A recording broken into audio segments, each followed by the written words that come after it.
debunking the statistics that are being thrown around by big blue state governors and big blue city leaders.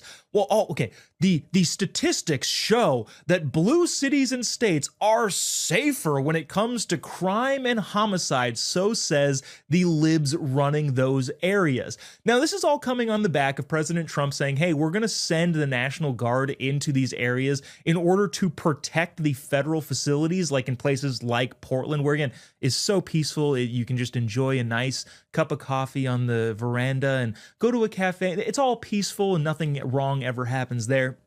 But in response to that, there have been memes being made. Governor Abbott of Texas posted a meme that basically said, the blue leaders are very, very upset. President Trump, do not touch our crime. We love our crime in this city. Now, what's been interesting is a bunch of the blue governors have been responding to that tweet, specifically New York and California, with some statistics. Now, the question is whether or not those statistics are accurate and representing the whole picture. First of which is Governor Kathy Hochul.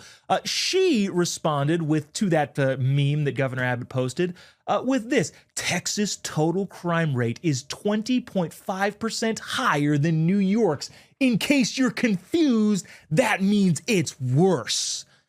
Of course, libs are trying to do those mic drop, I gotcha, with these sorts of statistics. Well, then you have to ask the question, is that really what's going on?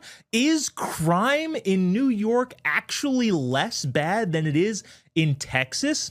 Okay, well, let me solve this problem for you. I know this is going to come as a shock to most people, but in the great state of Texas, they do this crazy thing called enforce the law.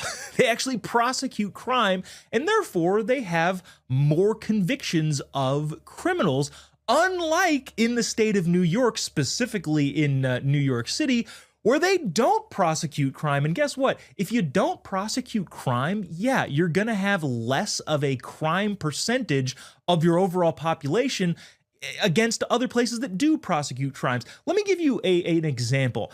This is our friend Savannah Craven. You may remember this clip from, I believe, April of this year, where she was just walking and talking on the streets to people, as people are supposed to do, and got attacked for her troubles. Go ahead and play clip 7. Of having a child. Yeah, well, I'm not the one who admitted they would be okay with killing babies in foster care and killing children that have been abused. That's not the point. What I'm saying. That's really. That is horrible, and I apologize for having to show that to you. But again, need to make a point of the example here. Glenn, can you pull up graphic 9 too? Because this is what Savannah ended up looking like after this brutal attack by a person who wants to kill babies, which shouldn't be surprising. If you're willing to kill people, why would you not be willing to punch people in the face? Well, lo and behold, several months later, Alvin Bragg, the famous Manhattan district attorney, dropped all of the charges. I believe graphic 8 would be sufficient for right now.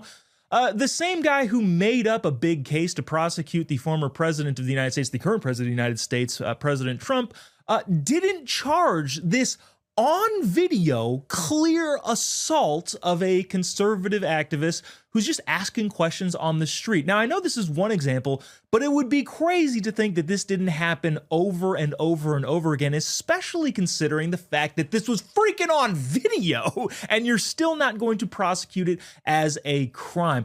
All of that's to be said. Sure, Kathy Hochul, I guess in theory, statistically, you can say that, well, yeah, there are 20% more crimes in the state of Texas. Well, yeah, if the state prosecutes crimes and therefore has criminals being locked up, yeah, you're going to have a higher percentage of quote unquote crime that is convicted. If you don't prosecute, guess what? You're going to have more crime and your statistic is also going to be lower. That's not exactly how we want to run cities in this country. We'd actually like to prosecute crime and enforce the law. And if you don't get to brag about how your crime rate is quote unquote lower. Ask anybody on the street if they feel safer in New York City or in really any city in Texas. They're going to say, I feel safer in Texas because they actually prosecute crime, which actually is a deterrent for criminals.